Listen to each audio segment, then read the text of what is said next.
ದೇಶಗಳ ಪ್ರವಾಸದಲ್ಲಿರುವ ಪ್ರಧಾನಿ ನರೇಂದ್ರ ಮೋದಿ ನೆದರ್ಲ್ಯಾಂಡ್ ತಲುಪಿದ್ದಾರೆ. ಹೇಗ್ನಲ್ಲಿ ನೆದರ್ಲ್ಯಾಂಡ್ ರಾಜ ಅಲೆಕ್ಸಾಂಡರ್ ರಾಣಿ ಮ್ಯಾಕ್ಸಿಮಾರನ್ನು ಭೇಟಿಯಾಗಿ ಮಾತುಕತೆ ನಡೆಸಿದ್ದಾರೆ. ಉಭಯ ದೇಶಗಳ ಸಂಬಂಧಗಳ ಕುರಿತು ನಾಯಕರು ಚರ್ಚೆ ನಡೆಸಿದ್ದಾರೆ. ಇದಾದ ಬಳಿಕ ಪ್ರಧಾನಿ ಮೋದಿ ಭಾರತೀಯ ಮೂಲದ ಉದ್ಯಮಿಗಳೊಂದಿಗೆ ಸಂವಾದ ನಡೆಸಿದ್ದಾರೆ. ಮತ್ತೊಂದು ವಿಶೇಷ ಏನೆಂದರೆ ಮೋದಿ ನೆದರ್ಲ್ಯಾಂಡ್ನಿಂದ 11ನೇ ಶತಮಾನದ ಇತಿಹಾಸವಿರುವ ಭಾರತದ ಅನೈಮಂಗಲಂ ಚೋಳ ತಾಮ್ರ ಶಾಸನವನ್ನು ಭಾರತಕ್ಕೆ ವಾಪಸ್ ತರಲಿದ್ದಾರೆ. ಆ ತಾಮ್ರದ ಶಾಸನಗಳನ್ನು ಭಾರತಕ್ಕೆ ಹಿಂತಿರುಗಿಸಲು ನೆದರ್ಲ್ಯಾಂಡ್ಸ್ ಒಪ್ಪಿಗೆ ನೀಡಿದೆ. ಲೈಡನ್ ಶಾಸನಗಳು ಎಂದು ಕರೆಯಲ್ಪಡುವ ಅನೈಮಂಗಲಂ ತಾಮ್ರ ಶಾಸನಗಳು ಚೋಳ ರಾಜವಂಶದ ಅತ್ಯಂತ ಮಹತ್ವದ ದಾಖಲೆಗಳಲ್ಲಿ ಒಂದಾಗಿದೆ. मेरा और मेरे डेलीगेशन का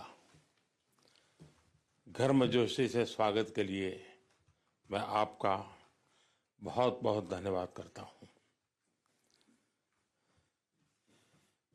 लगभग एक दशक बाद नीदरलैंड की यात्रा करके मुझे बहुत खुशी हो रही है।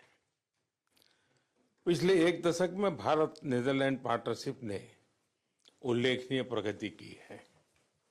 एक्सेलेंसी, हम नीदरलैंड को भारत के सबसे महत्वपूर्ण पार्टनर में से मानते हैं। For the world around us. Our shared values, like the importance of democracy, good governance, and the international legal order, are under pressure worldwide. But fortunately, over those 9 years, much has also stayed the same, including the excellent relationship between our two countries, India and the Netherlands. And today we are taking that relationship a step further with the announcement of